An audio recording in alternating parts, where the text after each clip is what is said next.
everyone, and welcome to Marxism Festival 2017.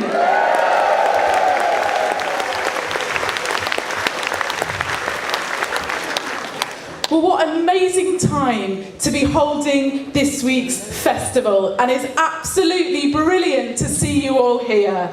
My name's Sarah Bates. I'm one of the organisers of Marxism, and I'm going to be chairing our opening rally tonight. We have an absolutely fantastic panel of speakers today, and I'm going to introduce them one by one. Kicking us off today is Willie Howard. He's the organiser of an inspirational group of workers who have been on strike today at St Bart's Hospital.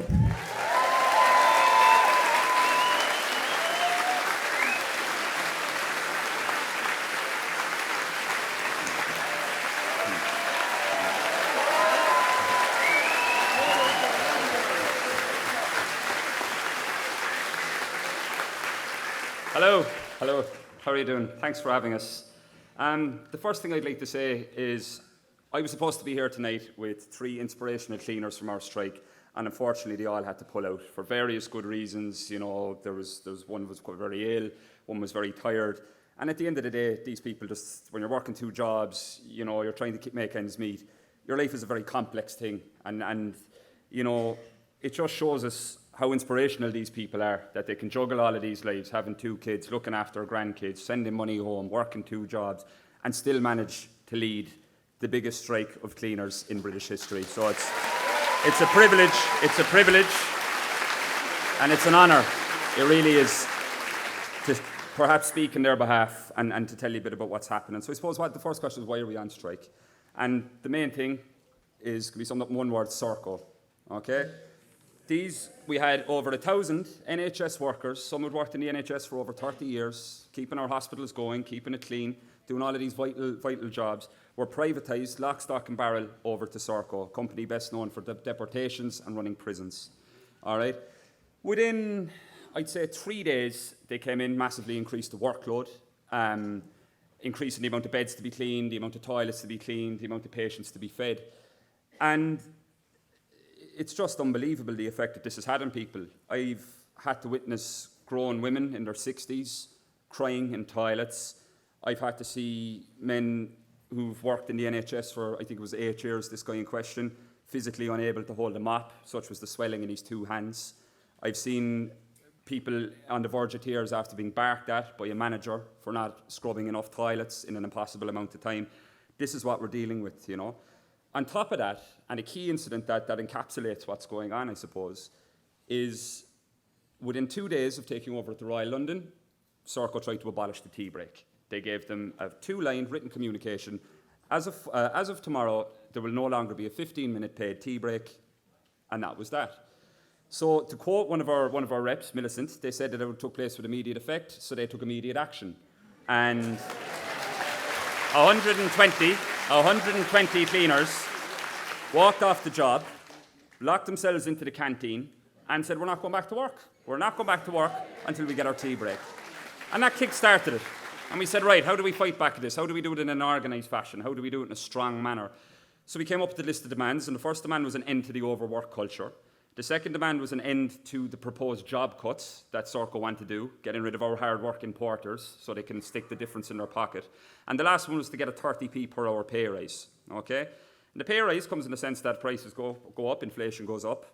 We wanted an inflationary pay rise of 3% from a company that is making £80 million profit a year with a CEO that gets £3 million a year. So we said that we are not going to suffer cutting our real wages so Rupert Soames can buy himself a new helicopter or whatever it is. And we balloted for strike, and we had a 99% yes vote in the strike, which I believe is a Unite record. It's great stuff. But it's important to stress, folks, as well, it's very important to stress that this isn't about money. They want to portray us as jealous, they want to portray us as envious and bitter and money motivated. 30 pence an hour doesn't get somebody out of bed and stick them on a picket line at 5 o'clock in the morning. And 30 pence an hour doesn't take a recent migrant and have them going on strike for the first time and challenging those who were intimidating them and those who were coercing them and those who were trying to beat them down. What gets people out is respect and pride and honour and dignity. These are the things that people get up in the morning for and strike. And these are the things that the bosses will never, ever understand. That when you try and take these things away from people, they will fight you to the bitter end. And what we have seen here is in the struggle is that workers are leading this. Workers are sitting at the negotiating table, and workers are organising their own struggle and realising their own power and their own agency. So as of next week, we will be taking strike action for another 7 days. We will then be taking strike action for another 14 days. And we will not stop until our demands are recognised. And I suppose, where are we now?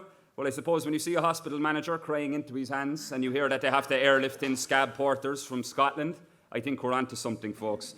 So as they were saying, to quote them, as they were shouting loud and clear on the picket lines, the workers united will never be defeated. All right, thank you so much.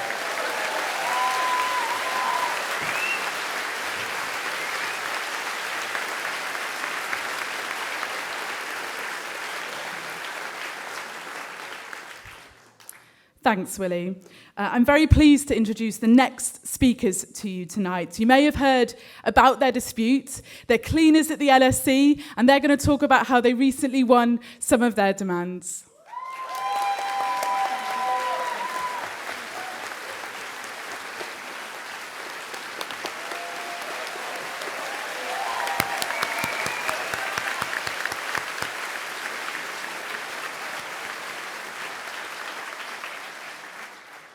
Hello everyone, good evening. My name is Mildred Simpson. I'm a worker at the LSE for 16 years, and we've been struggling with this thing for 10 months.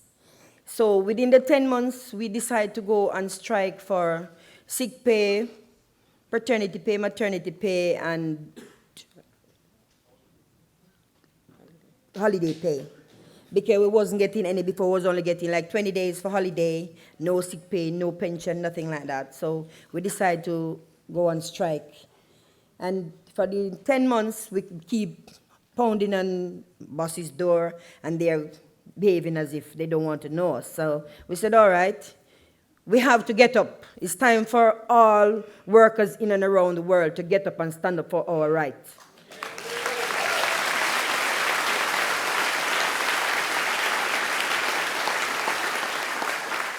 We need to show the bigger boss them up top that it's our time now to get up, because we are the one that doing all the dirty work and them are collecting.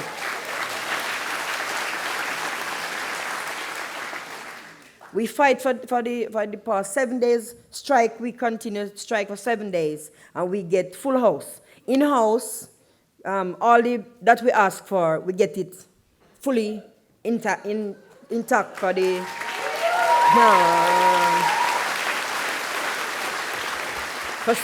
for spring next year. But we're still gonna have another strike for another workers, one of our workers, where they just push out like that and they don't want to take him back in house, but we are still fighting for him. So within this holiday, this graduation coming up, we're gonna have a 3-day strike, which we decide to fight continually. And whichever way you are, whichever work you're doing, don't think that you can't win, because we did think we wasn't gonna win. But we are so strong within ourselves by thinking that we can win. We can bring the managers down to their knees, because this is what happened here. They take everything away from us. And time for us to get up and take back whatever they take from us. It's full time for us to take it back.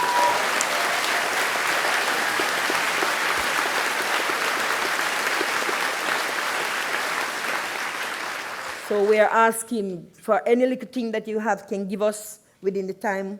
We will still appreciate it. And I'm going to give it over to my fellow colleagues now, and she will continue.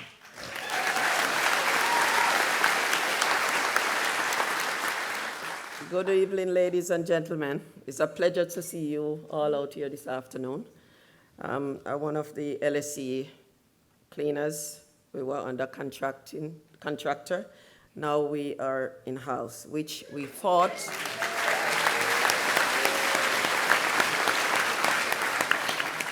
It was not an easy fight. Don't think anything that you need or you want.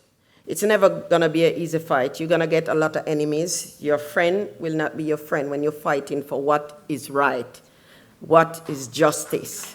They're gonna try to intimidate you as well, for you not to do what is right. But as long as you believe in yourself, you will get what you deserve. We at the LSC, as cleaning under contractor, if we're sick, we're still forced to come to work because we were not paid. We have no sick pay. So some persons, colleagues, sick, they cannot stop. We have to come because, the wages are small as well. You have all your obligation to take care of, and it was very difficult. So in our struggle, we decide we have to get together. First, you must all unite, have a union. It doesn't matter if you have 2-hour job. It was my first union I joined because at that time when I joined, I have 2 hours working. And I decided to join because I see that there was too much of a wrong thing that's going on the job. We've been put through a lot. We've been overworked and be burdened. And I think at that time, we just need to get together, which we all try to do, but we still have separation within the site. But we who stand up as a strong party, we stand up and we decide we will not give in. We will.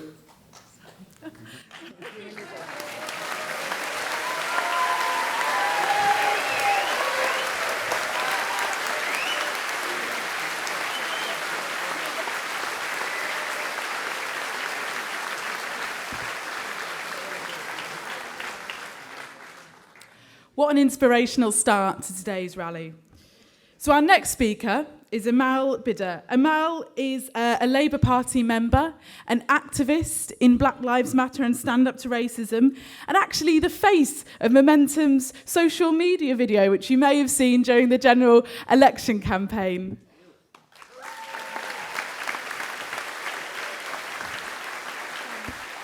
I'm so short. I'm so sorry. I'm not even 5 foot.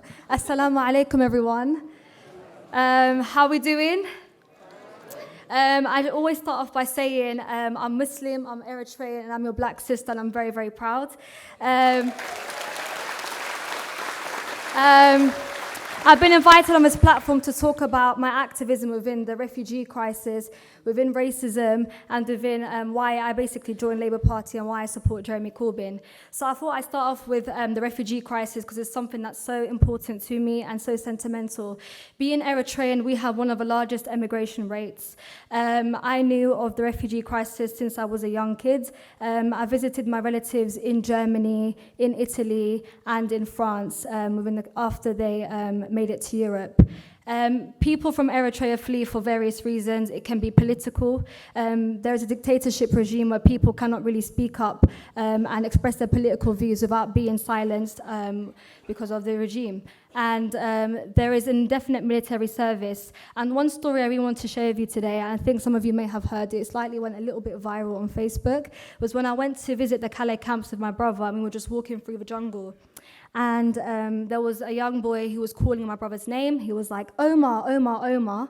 And we both turned around and we realized that this is someone that we went to Eritrea on a vacation and played football with. And then to see them at the Calais camps trying to get to the UK really resonated deeply with me. And all I can say is I'm so frustrated that we look at these people as not what they are, which is these people are literally our brothers and sisters. I don't even want to call them refugees. I don't even want to call them an immigrant. These are our brothers and sisters who are victims of war and persecution and human rights abuses. That is how we should see it, because we say refugee and immigrant, it creates an us and them, and people don't look at them for what they are, which is our brothers and sisters. Now, another topic which I'm really passionate about is racism. Growing up in the UK with all these identities, being Muslim, Eritrean, and a female, you experience a lot of racism and misogyny, but I'm talking about racism right now. So with regards to racism, I've experienced it within the education system. Myself and my ethnic minority counterparts, from Bangladesh, Somalia, you name it. We were given less attention time in lessons. We were predicted very low grades. We were told we're all going to get Ds at the end of our A-levels, as if we're not capable of achieving A-star grades, when really and truly we're just stereotyped us. And it really did affect a lot of us, depending on whether or not if you had self-efficacy. If you had that confidence to be like, oh, I'm going to reject the label, you will not be affected by it. But many of us, even myself, I conformed and I self-prophesized, and I really hate school and don't do my homework or anything like that, and I suffered at the end of it. I'm just a microcosm. Many other people in the UK do face this.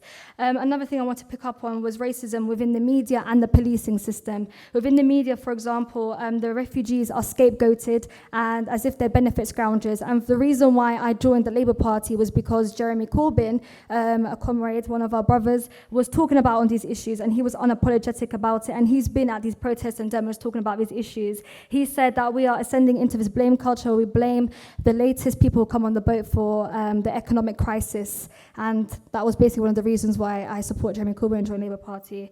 We also saw racism within the media during the general election with our sister Diane Abbott. The amount of hostilities she faced was unjustified, especially when the Chancellor of the Exchequer was making mistakes with money with the in the billions, you know. And to Philip Hammond and to Theresa May, all I can say to you guys is calculate Diane Abbott's landslide, please. With regards to the media, despite the elite that were occupying it, and made it wasn't fair for Jeremy because he was given less airtime. They wasn't really reporting on the good things that he was doing. I think she's about to tell me I've got 1 minute left. I'm so sorry. Pressure. With regards to the media, Jeremy Corbyn was given less attention time, less media coverage. And the thing is, though, people read these newspapers. I mean, the Metro, I found out, was by the Daily Mail, and then you read that on the train, you go to work, on your way home, you're fed the Evening Standard, and that's, George Osborne. So propaganda. With regards to the Labour election, what we can learn from this is there is something changing. The air is changing, and that was evident with the fact that the Conservative government couldn't even get a majority, On top of that, this is a Labour Party worth fighting for, but it can't just be within Parliament, it has to be outside Parliament also. It has to come from the inside as well as the outside. And the Labour Party has been so complacent. I really want to make this point, I'm so sorry. The Labour Party has been so complacent over the years where they're so focused on electoral success, and it's literally, they wasn't really talking about the real issues. They weren't really talking about, ethnic minority issues with regards to Islamophobia and the prevent policy and racism within the policing system with regards, I don't want to look at that, racism in the policing system with regards to stop and search at a rate 9 times more like in their white counterparts. The manifesto that came out was a response to our minority voices, and it's something worth fighting for. But like I said, it has to come from the outside as well as the inside. I'm going to end on here. Thank you guys so much. Thank you for having me. Thanks so much.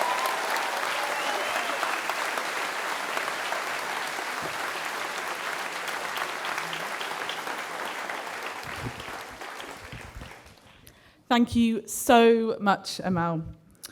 So one of the things that has really dominated the news in the last few weeks has been the absolutely horrific fire at the Grenfell estate in West London. Tonight we're going to be hearing from Moyra Samuels, a local resident from the Justice for Grenfell campaign, and Joe Delaney, a resident evacuated because of the Grenfell fire tower.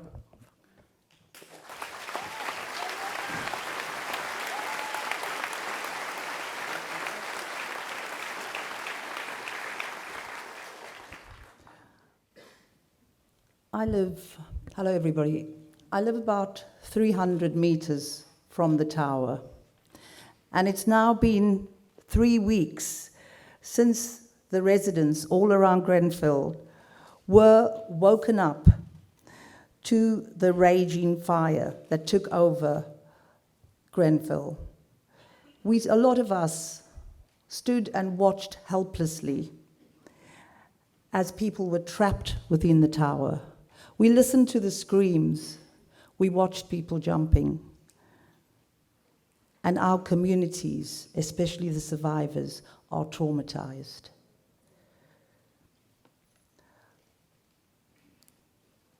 as we tried to digest the horror of what we'd seen and what we were experiencing, we got organised. Communities right across London, communities from across the country came to our help and support. But most of the organisation happened on the ground from ordinary local people. Within a couple of days of the fire, something else happened within our community. We had anguish, we had grief, but we also had rage. 2 demonstrations were called on the 16th. Our rage initially was about the fact that actually the Grenfell Action Group, which Joe's part of, had warned the Tenants Management Organisation, had warned the local authority that Grenfell was a fire waiting to happen. And because the local authority and the Tories are so contemptuous of the voices of working class people, they just ignored it. When Theresa May came to the area, she had to be bundled out because I feared she was going to be lynched.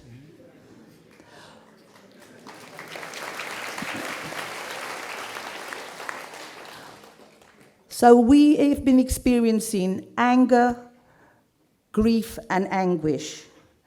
And the anger soon was directed at the Tory council, who actually, after a few days, when we tried to take in everything that was happening to us, we looked around and we said, sorry, what's happened to our council?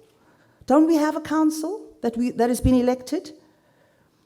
They swanned in their suits, they posed for photographs, and they swanned out.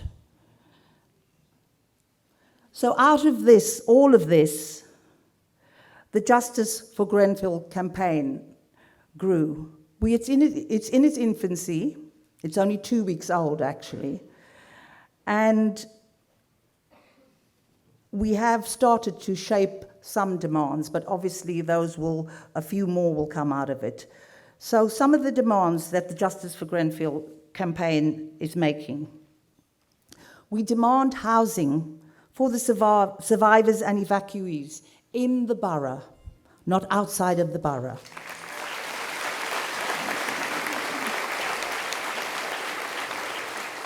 We demand housing that is of equal quality or better quality than people had at Grenfell. We demand that the survivors are given appropriate financial support and that all their personal needs are met.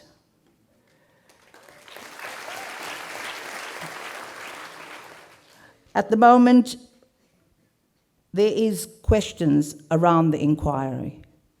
And so the Justice for Grenfell is asking that the inquiry is led by somebody who the community trusts. Already there's talk of no trust in a social cleansing judge. There is the obvious demand for trauma and grief counselling that all the survivors, the children, and the families of the survivors and the residents are going to need for quite a long time. There's also the demand that those who were party to decisions around unsafe cladding, those who were party to decisions around lack of fire safety, that they are held responsible and criminal charges are brought against them.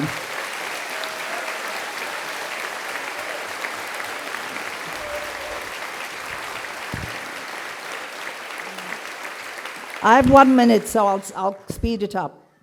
Another one of our key demands is that an amnesty is granted for those people who are in the middle of the asylum seeker application or those undocumented migrants. So far they've been offered 1 year. We say no. They must be granted a complete and utter amnesty. And our final and most recent demand is that, given the performance of the rotten cabinet of Kensington and Chelsea, we have absolutely no confidence in them as a cabinet, and we demand their resignation. Just 1 second. In Kensington and Chelsea, we have said enough is enough. And I know that's what people have said right across the country. We are sick and tired of the neoliberal agenda, which says that we face austerity while they promote profit. And so we ask that people go back to their communities and they get organized within their tenants groups. They fight against lack of fire safety, but they remember and keep the Justice for Grenfell campaign in their minds. This is going to be a hard fight. It might, we hope, not be a long fight, but it's a fight that we will and we must win. Justice for Grenfell.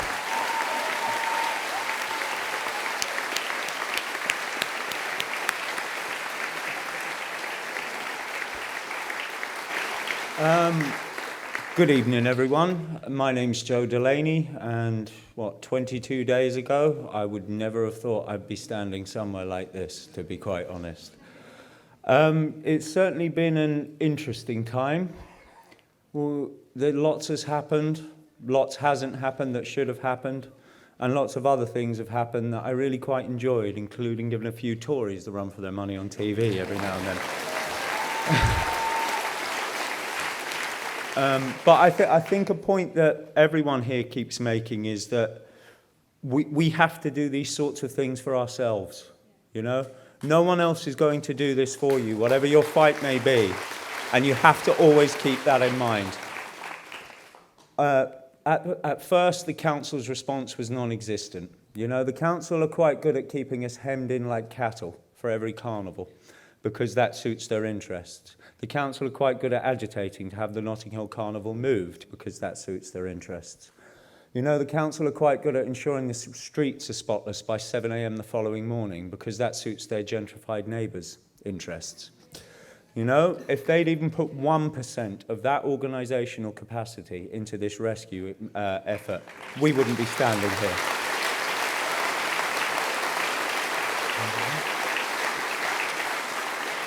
I mean, it's funny that during David Cameron's time as Prime Minister, one thing he tried to push was the big society. Well, I can tell you, I've seen the big society in operation over the last 22 days, and my God, it is a stunning thing to witness. When you see your own community come together, and not just your own community, people from all over the country and all over the world giving you support. It is truly a humbling experience.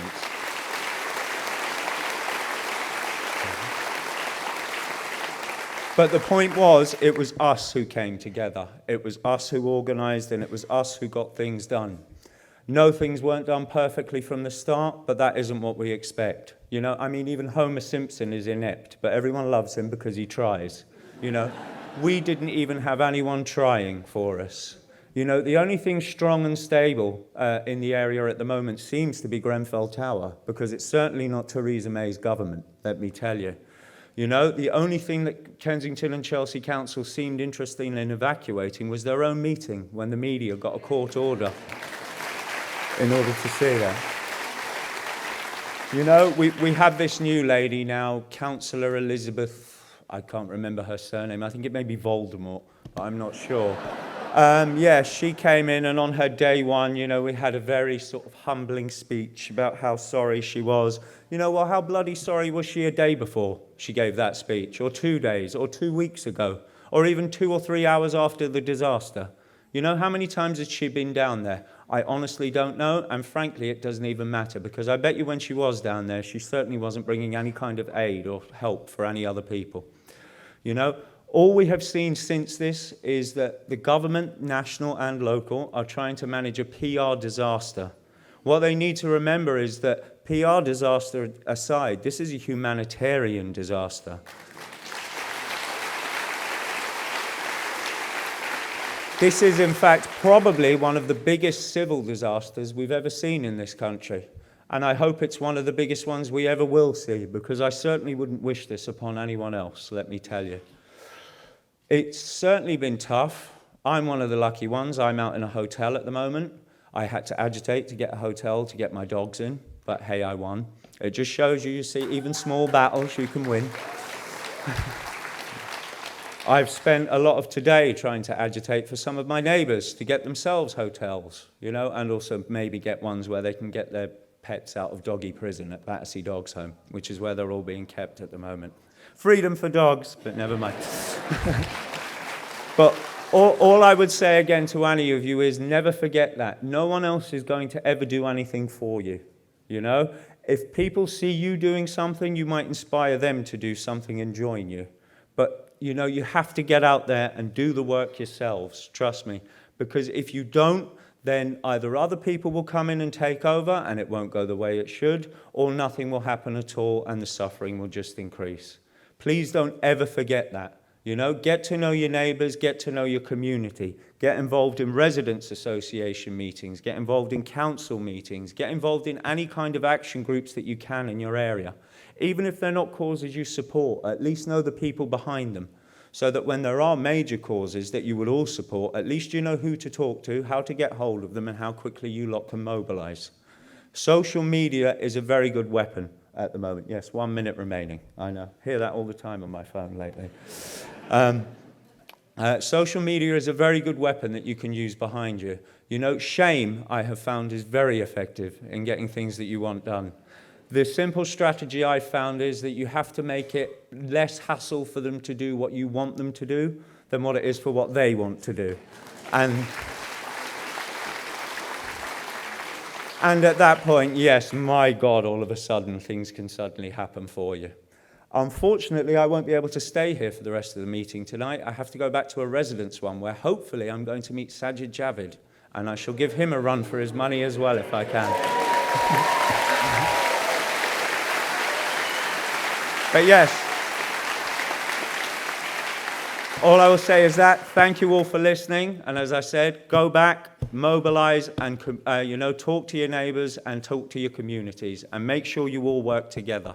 The Tories and the right wing certainly do, so it's time that the left wing did exactly the same thing, and with the same efficiency.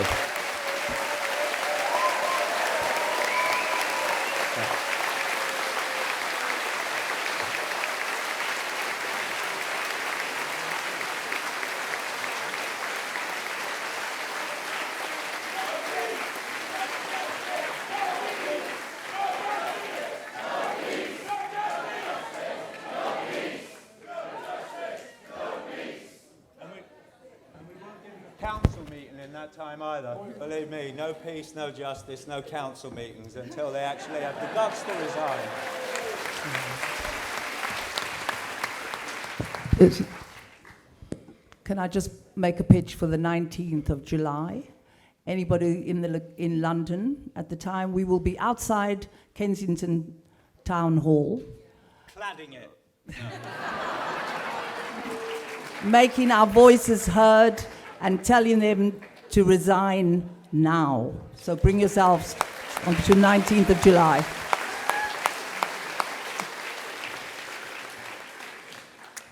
Thank you so much, Joe and Moyra. So our next speaker is in People Before Profit, and he has a seat in the Northern Irish Assembly representing West Belfast. All the way from Ireland, we have Gerry Carroll.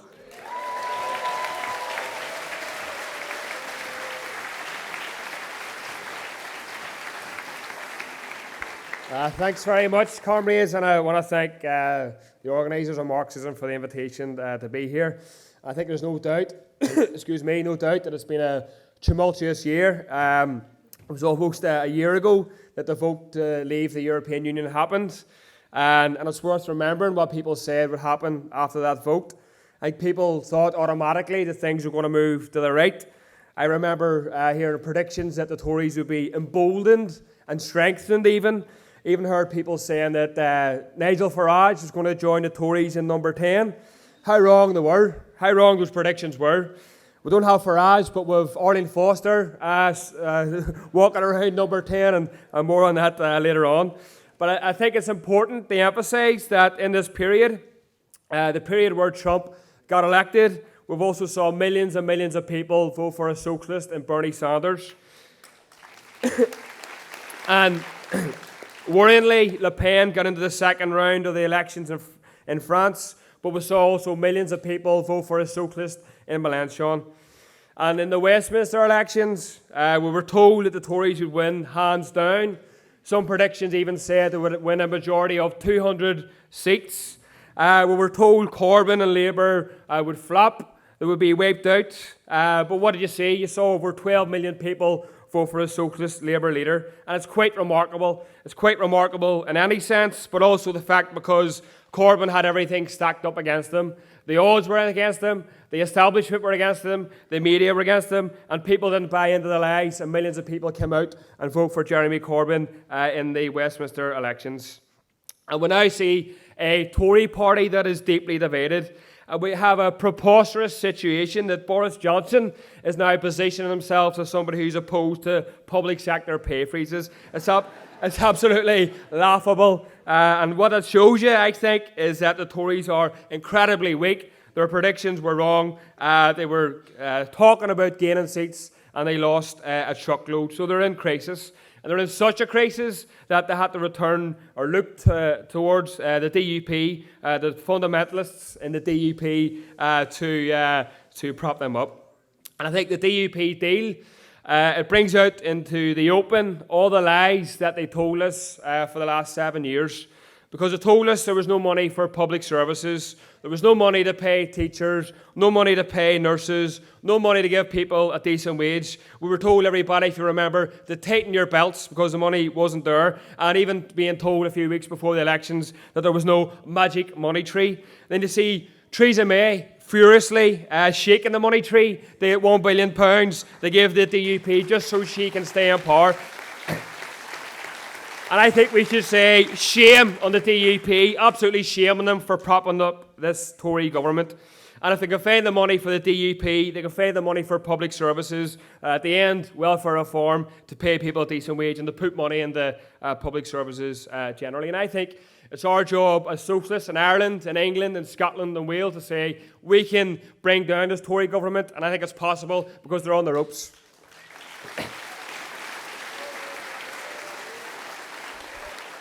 So a question everybody, or a lot of people have been asking, who are the DUP? I saw a lot of people on Facebook sort of posting up after the elections to their friends in England and Scotland, saying everything that's wrong with them, and there's a massive, massive list. I'll probably miss out on some of the things that's wrong with the DUP, but I think the best way to describe them and to understand them is a party that's to the right of UKIP. So just imagine that. And they're primarily based on sectarianism and opposing everything that's seen as nationalist in the north or green. They have a track record of opposing an Irish Language Act. The Irish language is something which is spoken by lots of people in the north, but the DUP don't want to implement and support an Irish Language Act because they see it as part of a creeping Republican agenda and something which will threaten the unionist status quo. The DUP also have an excellent track record on corruption. We heard a lot in the run-up to the final deal between the Tories about how good the DUP were when it comes to negotiation. They have a lot of experience in that. But one thing that they do a lot better is corruption. They're the masters at corruption. It's a long list, but some of the sort of more recent ones, the most recent corruption scheme has been the Renewable Heat Incentive Scheme. If you bear with me 2 seconds, as the name suggests, it was about a scheme to encourage renewable energy, and it went out to companies, paid companies, big multinational companies, including ones with Ferraris at the front of their entrances, paid them large sums of money to burn wood pellets.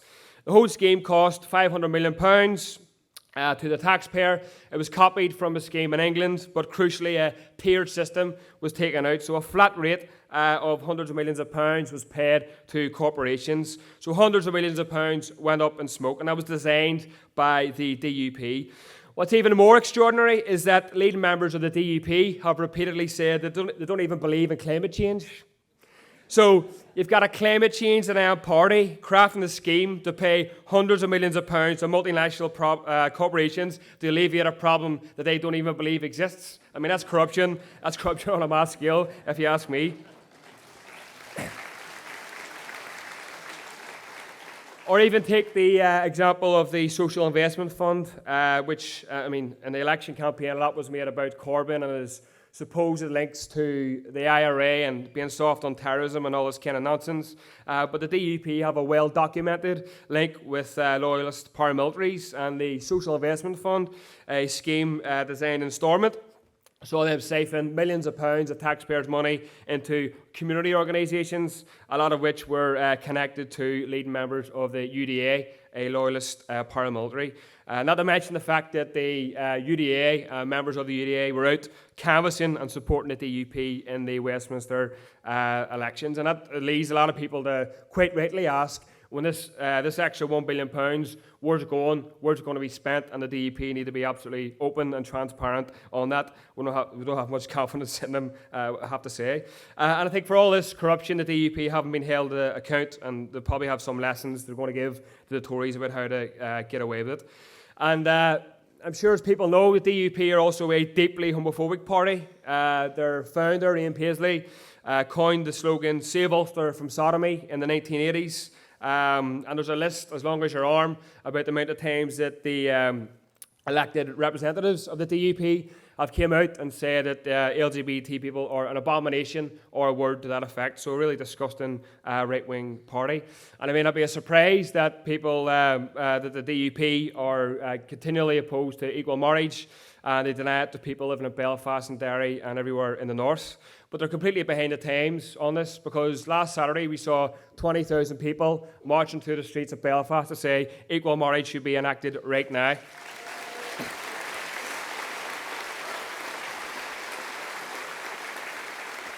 And despite repeated attempts by the DUP to block equal marriage, it definitely is going to happen soon, and there's going to be a day very, very soon where people in the north can marry who are same-sex couples. Make no mistake about it. This is also a party that continues to deny women access to abortion and denies women access to control over their own bodies, and uses the Offences Against the Person Act from 1866, the same law which was used by Edward Carson to charge Oscar Wilde. Scandalous stuff, really, but it's worth saying also, whilst they have a horrible position on abortion, they're behind the times, because poll after poll after poll in the north show that the majority of people want reform, abortion reform enacted. So I think it's worth saying it's a nasty formation between the DUP and the Tories. We should be clear that it's nasty, but we'll also be clear in saying that it's very, very weak, and we can absolutely break them. And the DUP will cause damage to the communities, the working class communities that it claims to represent, because it's going to be backing up a series of Tory budget after Tory budget. And they've already been engaged for the last 10 years in a ruthless austerity agenda in Stormont. And now propping up a Tory government which will see cuts after cuts after cuts, will cause massive, massive divisions in their own communities and Protestant working class communities, and we should absolutely seize on that. And people will be saying, they've been told there's no money for to stop welfare reform, there's no money for to invest properly in mental health, but money can be found in the back of the sofa for the DUP. And people are also saying that we're being told there's no money to pay people a decent wage, but you can afford to find £20,000 to fly Arlene Foster back from London to Belfast on an RAF jet. So people are furious, and rightly so, about all these things. So I think clearly the establishment is in crisis. It's represented by Corbynism here, but in the north there's a huge appetite for a different radical form of politics, which takes on the right and fights against inequality and bigotry. And the narrative that the establishment across the world often peddle is that things cannot change, things cannot be different. And in the north, we're told that things are always going to be the same, people are always going to be divided, and that's what always is trumped out by the media and by politicians. And no doubt, the old traditions of unionism and nationalism are deep in the north, but there's also a very, very rich tradition of radicalism in the working class movement and socialist politics in the north of Ireland, in Belfast and Derry, which is often ignored purposely by academics and the establishment and the media. And I was reading on the way over this very good book, Sean Mitchell, a comrade in Belfast, about the outdoor relief rats in 1932 in Belfast, which people should read the story and get the book. It discusses a very, very important piece of history in Belfast where people from the Unionist Shankill Road and the Nationalist Falls Road got together and rioted. Now, usually you hear about riots in Belfast as people rioting against each other. People came together and rioted against the state. They rioted against the RUC, the B Specials, and took on the government. And I think it's a remarkable story which shows you, even in a very, very divided society like the north of Ireland, the people can and do come together and fight together. And they paved a different way. I think also the people before profit breakthrough in the assembly elections last year shows you the possibilities for the radical left and how we can break through electorally in a society which is divided and provide an alternative path to the old Unionist and Nationalist blocs. I think we're living in a period of deep radicalisation. I think people are drawing conclusions that the system cannot deliver for them. I think it has to be our job as socialists to be rooted in working class communities and take up the day-to-day questions around local government cuts, housing, the NHS and all these issues. But I think we also have to connect these struggles up to the bigger picture and convince people that another world is possible. So I think we've got big opportunities, comrades. Let's seize them. Thank you very much.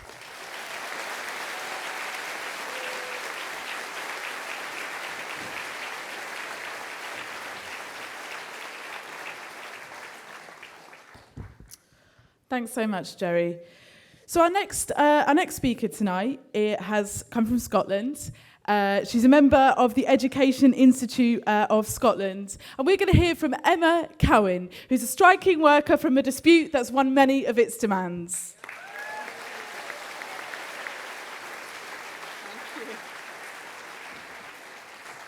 First of all, I just want to say that I've been completely inspired by the things that people have said tonight and feeling incredibly nervous about doing this. I suppose I'm going to start this by saying something about that I am just an ordinary woman who has a job, 2 kids and pays bills, and found myself as a further education lecturer in my union and fighting for equal pay for all of our workers across the sector. And, oh gosh, so nervous. So although I'm just an ordinary person, it was not an ordinary story. And it really started back in 2016 when every college in Scotland went on strike. And our slogan was equal pay for everybody, the same work, the same pay. And we were unified, solid and organised in what we were doing. And we wanted everybody from Stornoway in the north to Galashiels in the south to have the same pay. And even those who in our sector were on the highest pay grade came out and strike for those on the lowest. And so it was the kind of motto, nobody should be left behind. We were in it together. And amazingly, after one day's strike and some really bad singing and chanting outside the Scottish Parliament, it was a bit embarrassing, really. But the MSPs heard us in the chamber and they came out and they asked us what we were doing. And that day, or that morning, I think it was 4 o'clock in the morning, there was a deal made. And we'd won the strike and we were absolutely jubilant.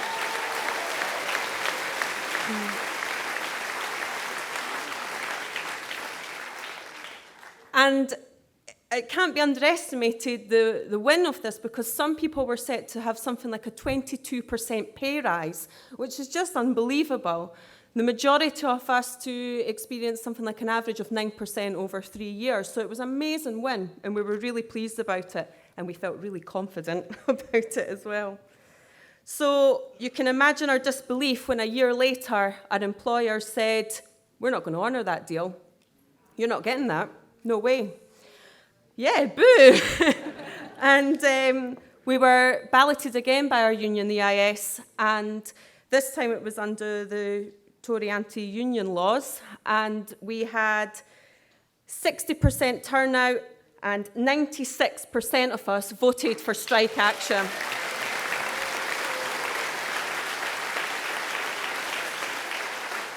So after our first win, we were feeling pretty confident. This was going to be quick.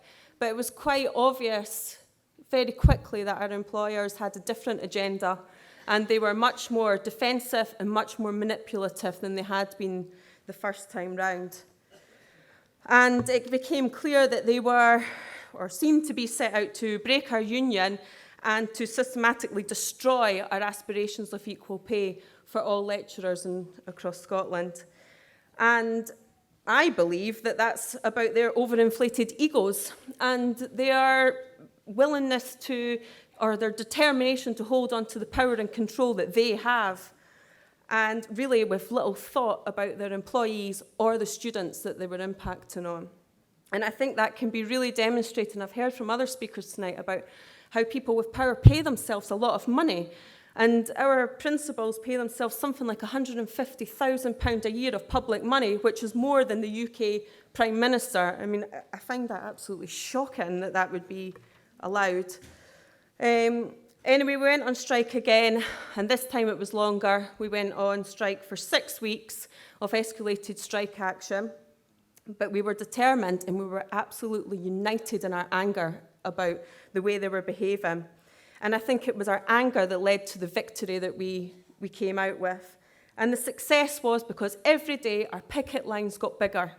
And it was the anger that people felt about, and I've heard others talking about the anger that was there, wanting to do something, to be heard. And there was people on the picket line that had maybe never been on a picket line before, but they wanted to be part of something. And it was our union who worked tirelessly to support us and negotiate on our behalf. And 4 weeks into the strike, they realised that they would need to support us again, and they decided to give us strike pay, which was huge in that. And I would like to just clap for that, because that was a big moment. And we bombarded our politicians with letters and emails at all levels that we possibly could. We went out on the streets and we spoke to the public and got them to sign petitions. I can't believe that.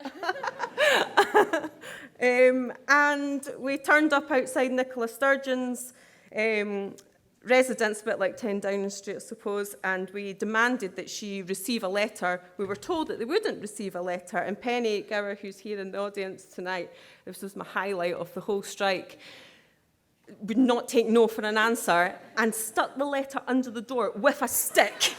So the letter got delivered. It got delivered. We also sang really badly outside, so, and I'm not going to sing it now, this is far too embarrassing, but it was something like knock, knock, knocking on Nicola's door. And I think another highlight for me was something that was being told to be quiet in the Scottish Parliament during a debate, and basically told if we weren't, we would get chucked out. I wish I had just got chucked out, actually. And there was lots of marches to the BBC to tell them they've got to report on this. This was the biggest strike in the FE sector for 30 years, and there was hardly any reporting on it in Scotland. It was absolutely shocking. But what we know is that every public sector worker deserves equal and fair pay and treatment. And together, what we found is that we're stronger, we're powerful, and that we do have a voice. And for me, my mantra, and I don't know the author of this, but it was a poem that came to me, and I want to share it with you just now. Kind of brings me back to me just being sort of an ordinary common woman. And it goes, I swear it to you, and I swear it to you on my common woman's head. This common woman is as common as a loaf of bread, but I will rise. Thank you.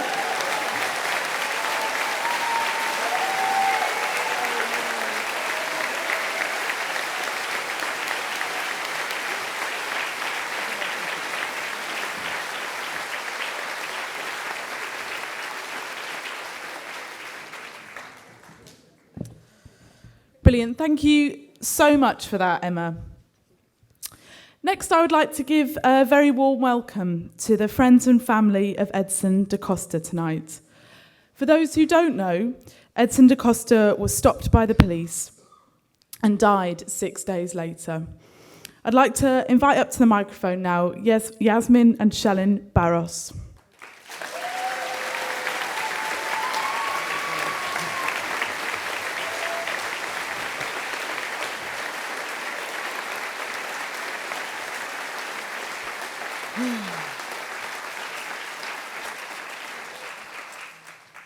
Hi guys, this is my first time doing this, so I'm really nervous, so bear with me, please.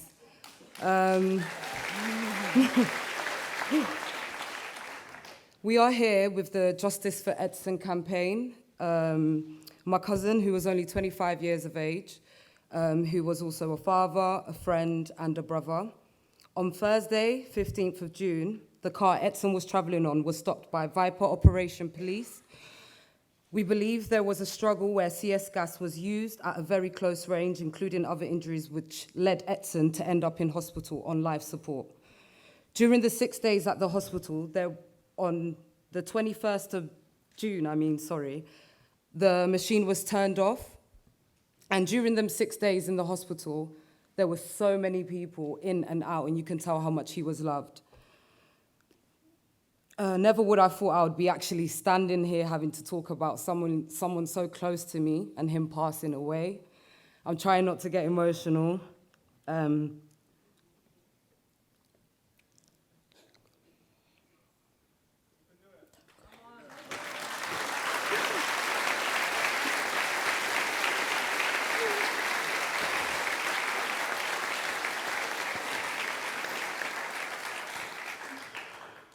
Each and every day that goes by, our emotions challenge us. But we have decided to come together as cousins, friends, and family. We just really want answers, the truth. He has gone now, but we're still here breathing. And all we can do is try fight for justice. We need answers, and we got a GoFundMe page for his funeral costs and legal costs. And we just would like your support. I'm sorry, I'm not good at this at all.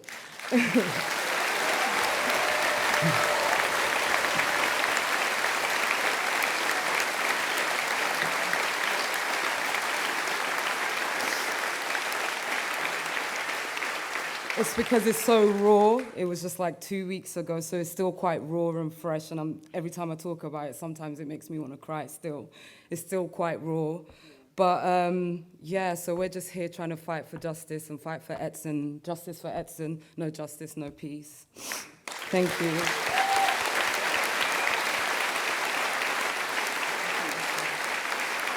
Yeah. We have some leaflets, so at the end you can come and pick them up with more information about everything. So yeah, thank you everyone.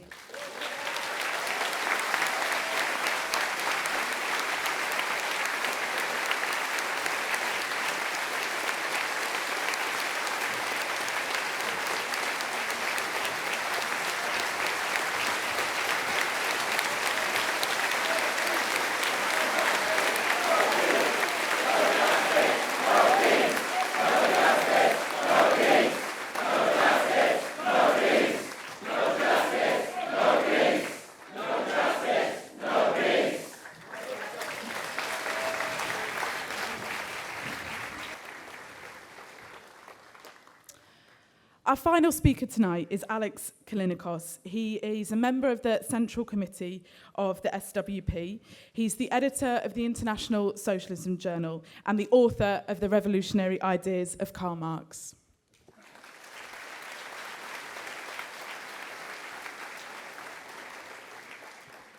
Thanks very much. It's been an extraordinary few weeks, hasn't it? And what's made this rally so exciting is that you have a sense of the kind of tumult that is running through British society at the minute, reflected in the very inspiring and moving speeches that we've heard from this platform. Now, I want to underline that what's happened in the past few weeks is a reversal of the conventional wisdom. Gerry's already mentioned this, but it's worth underlining. The conventional wisdom on the kind of liberal, left, Guardian reading section of society has been that a black cloak of reaction fell on British society on the 23rd of June 2016. In other words, the vote to leave the EU was driving British society radically to the right. The beneficiaries of that were going to be, if you like, at best the Tories, at worst UKIP and open fascists. And of course, Theresa May believed this. That's why she called the snap election back at Easter. She called it because she believed that British society was moving to the right. And if she called an election around the issue of Brexit, and a hard Brexit, a real break with the European Union, she could destroy UKIP, and she could also tip into the Tory camp those Labour seats, particularly in the north, where lots of Labour voters had voted to leave the EU back in June last year. So this was going to be Theresa May's triumph and a consolidation of this shift to the right in society. Now, it's true, the only part of that scenario that proved to be true was that UKIP was destroyed. And that's, of course, a very good thing. But the rest of the scenario proved completely wrong. On the 8th of June, British society moved left, not right. That's the fundamental thing that we have to understand. And you can see it in the body language. If you look at Theresa May and Jeremy Corbyn after the election, you'd think May lost and Corbyn won. You know, you get these scenes where it looks like Corbyn's the Prime Minister. He's the one that people are looking towards and praising and cheering, you know, singing songs about him, and so on and so forth. Now, and in a fundamental sense, I think it's true.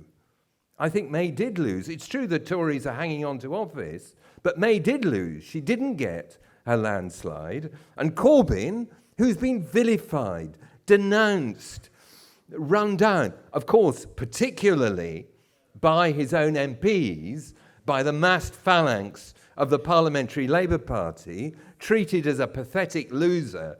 You know, this guy who's managed to hang on in Islington for all these years, but he's just a crazy 60s lefty. He will destroy the Labour Party and so on. He presided over an election campaign that won Labour the biggest increase in the share of the vote it had had since Clement Attlee led Labour to victory historically in 1945. And he did so because, again, he defied the conventional wisdom. And he defied the pressure from the Blairites in the party, supported also by The Guardian, also by people elsewhere on the radical left, people like Caroline Lucas, many of us who one can respect in all sorts of ways, the Green MP, who said this election, they agreed with May that the election was about Brexit, and they argued that the left should campaign in the election to oppose Brexit. Now, when we talk about people's motives for doing that, I think someone like Caroline Lucas had very good motives, but when you look at someone like Chuka Umunna, who led a anti-Brexit rebellion in the House of Commons last week, the biggest valid reason for worrying about the referendum result was what is going to happen to EU citizens living in Britain. What's going to happen to their rights? I mean, May made this generous offer last week to the EU that they could keep, EU citizens in Britain can keep some of their rights after Britain leaves the EU. That's, you know, a very Theresa May definition of generosity. For me, that's the most important issue about Brexit. What's going to happen to Europeans in Britain? Are they going to be able to stay? Are they going to be able to continue and come and work here? What does Chuka Umunna think about that? He doesn't care. He said that he's willing to see, he thinks it's essential to get rid of freedom of movement for people from the rest of the European Union. So why did he rebel in the House of Commons? He rebelled because he wants Britain to stay in the single market. Who wants Britain to stay in the single market? The City of London and big business. Who created the single market? Margaret Thatcher, as a tool for driving neoliberalism deep into the economy of Europe. This was a pro-business, pro-neoliberal rebellion. Fortunately, Corbyn ignored these people. He refused to step in the trap of opposing Brexit. And that meant he could campaign on Labour's manifesto, on a manifesto of progressive and popular economic reforms. And it was very interesting. Actually, you don't usually use the words very interesting in connection with Ed Miliband, but this really was interesting. He was on the radio last week and he said, fair dues, Corbyn dared to do what I didn't have the courage to do. I didn't have the nerve to push for a real break with Blairism, for a real break with neoliberalism. I stuck too close to the centre. Fair dues, Corbyn did have the courage to move away from the centre and campaign against austerity and against neoliberalism. And he did something else that was really important. After the Manchester bombings, he didn't just keep mum and say we must support the security service and things like that, the normal thing that Labour politicians do in that kind of situation. He stood up within days of the bombing and made a speech that pointed the finger of responsibility where it needs to be pointed to.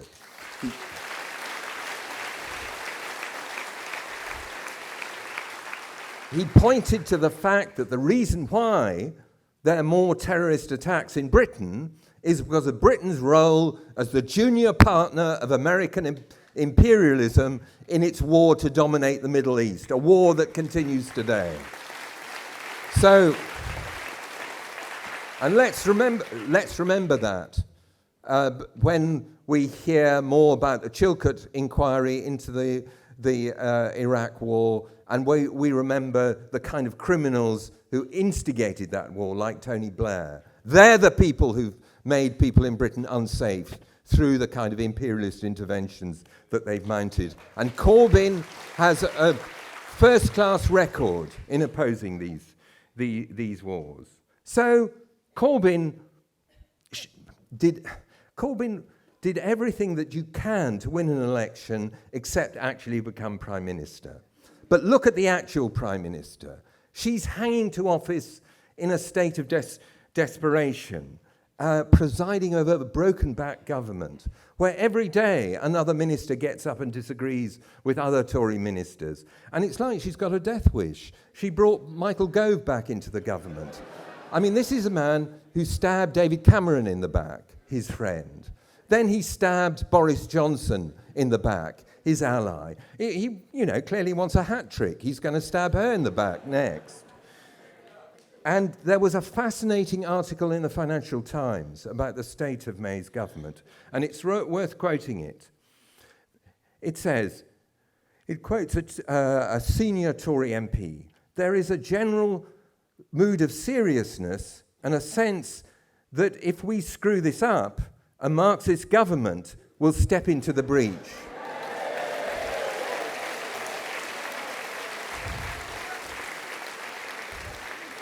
Another Tory MP, senior Tory MP, said, "The person holding the party together is Jeremy Corbyn. The fear of Corbyn is greater than any nuance in the Brexit negotiations."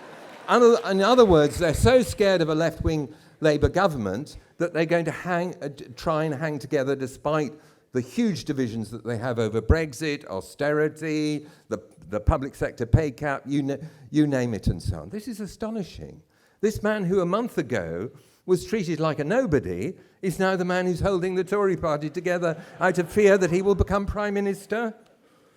So Corbyn has done magnificently. But it's important to say he's not a miracle worker.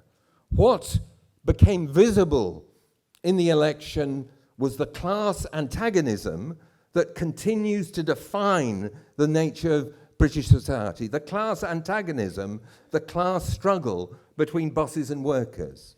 If you look at real wages since the financial crash, they have fallen more steeply than they have. The only other times where they fell as badly as this were during the Industrial Revolution, and I think at the beginning of the 20th century with all the wars and crises then. There's a historic fall in living standards, which is carrying on. There was a report today that for low-income households, the rise in inflation, plus the Tory freeze on benefits, has wiped out any improvement in their income that came from the increase in the minimum wage and tax cuts. This squeeze on ordinary people's living standards is what lay behind the Brexit vote, and it lay behind the vote in the general election. So it's class that has become visible through this election. And of course, not just visible through the election. Grenfell, of course, showed very, very starkly the kind of class divide in British society.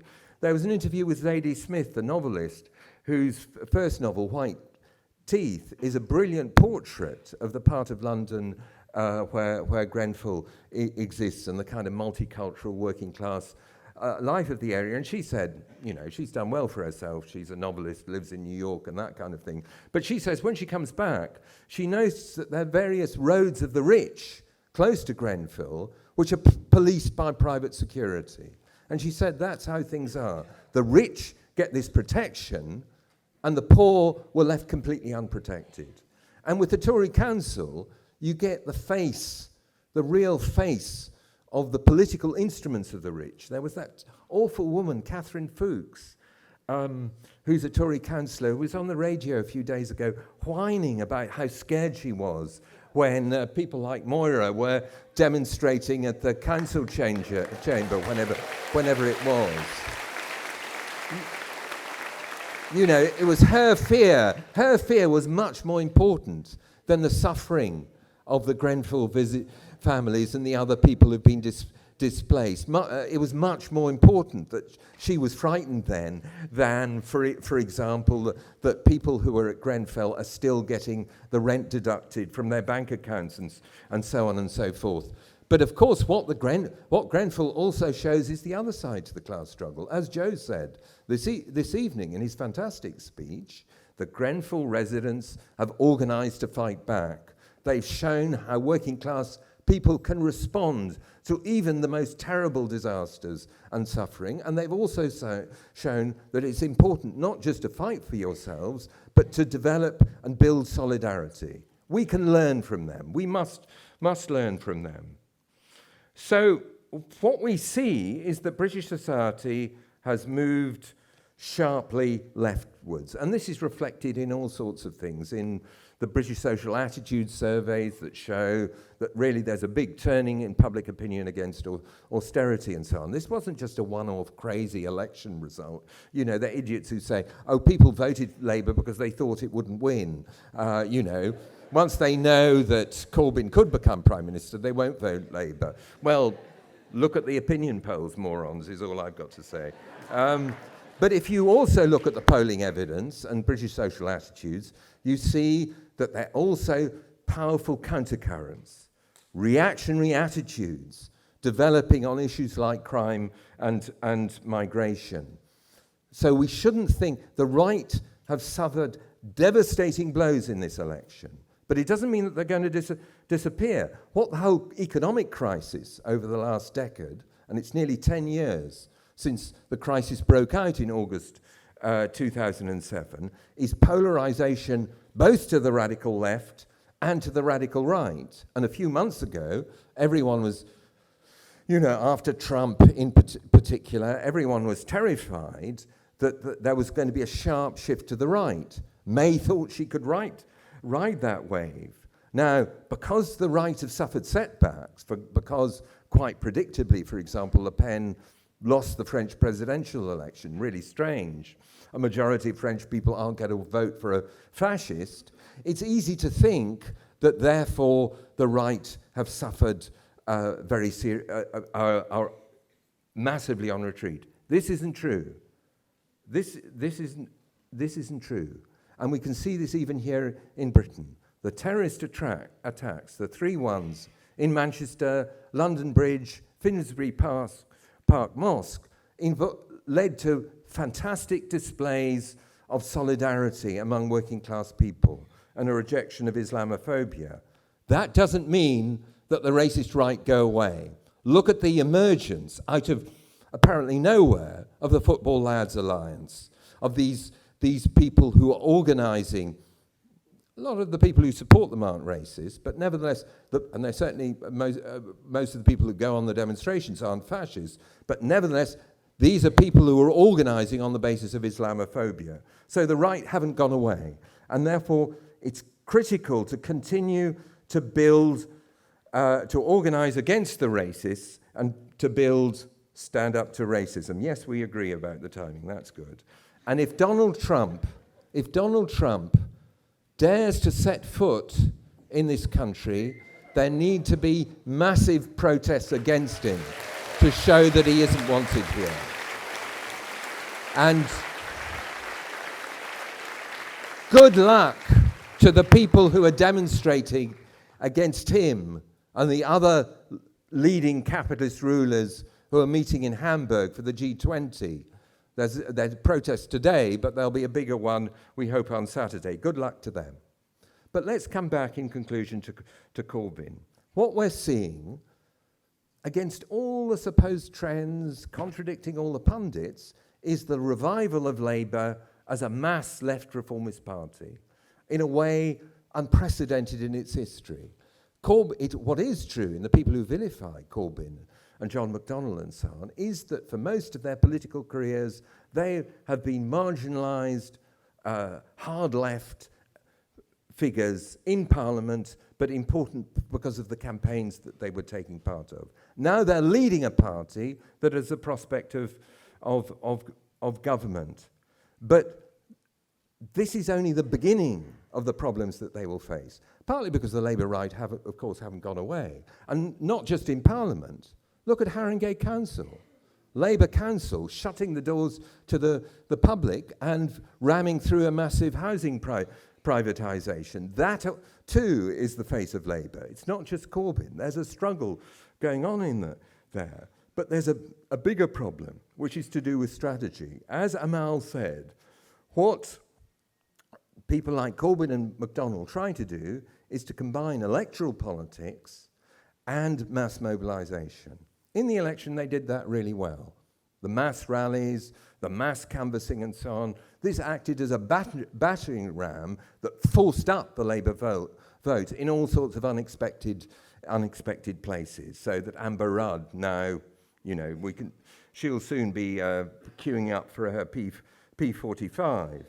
But the closer the prospect of a Labour government gets, the more the tension between electoral politics and mass struggle will be.